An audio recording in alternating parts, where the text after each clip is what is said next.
Hello, everyone. So, about me, I'm white, male, heterosexual, and I want to be a comedian. I know what you're thinking. Finally! Does he have a podcast? But no, being all those things, it does make me feel quite bland, and I think I am quite bland. I'm bland even sexually. Like, I'm sorry to disappoint there in the middle. Like, the idea of a threesome, no. If I wanted to disappoint two people at once, I'd invite my parents here today. And shag them. Didn't plan that bit. But what I want to talk about is not that. Let's talk about public transport, right? Yeah? You ever get the wrong bus? Say you're waiting for the 10, and the 10A comes along, and you look at it and you think, it's the same number, it's the same destination, how different could it be? On you get, starts moving, look out the window, Mordor, ooh. And the bus itself is weird, like it's normal bus size, but when you get on, you realise there's about 6 seats, really oddly placed, and room for a pool table or something. And I've got favourite seats on the 10A, right? My favourite seats are the 2 behind the driver, raised, side on, ooh. Luxurious seats. That is the royal box for people on benefits. That is. And the people on the bus, they're all 103. And they all know you've messed up. They all know you've gone wrong. And they all look at you like this. So I was saying to Margaret, I could go with you.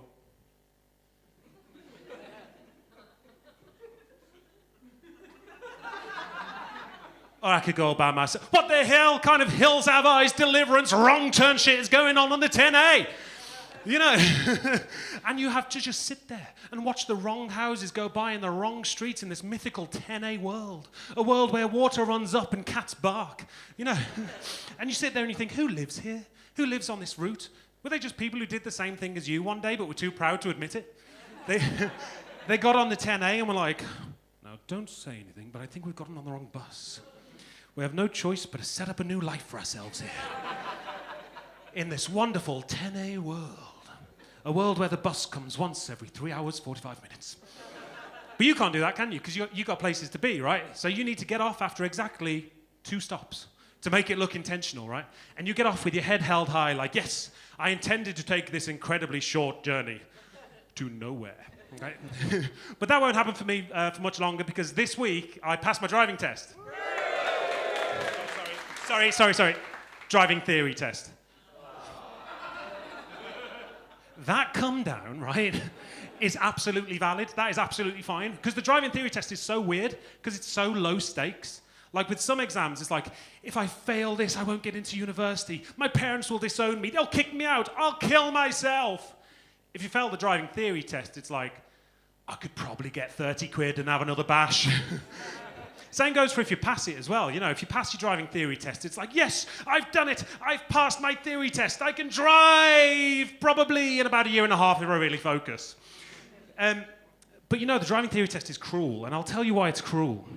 It's cruel because you get loads of easy questions in a row, like questions on the celebrity chase, the really jokey questions like, you're driving down a road, should you drive A, on the left, B, on the right, or C, Fanny Schmeller.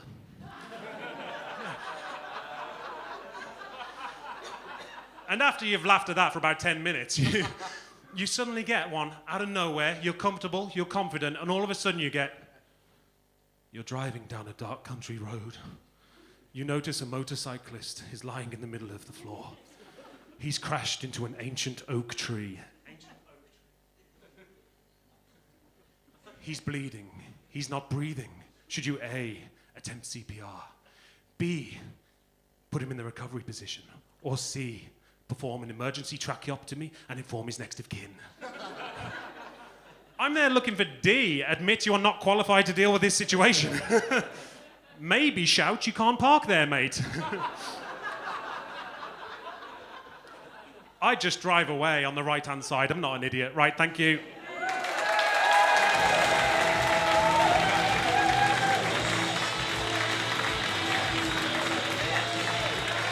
Marcus! Yes!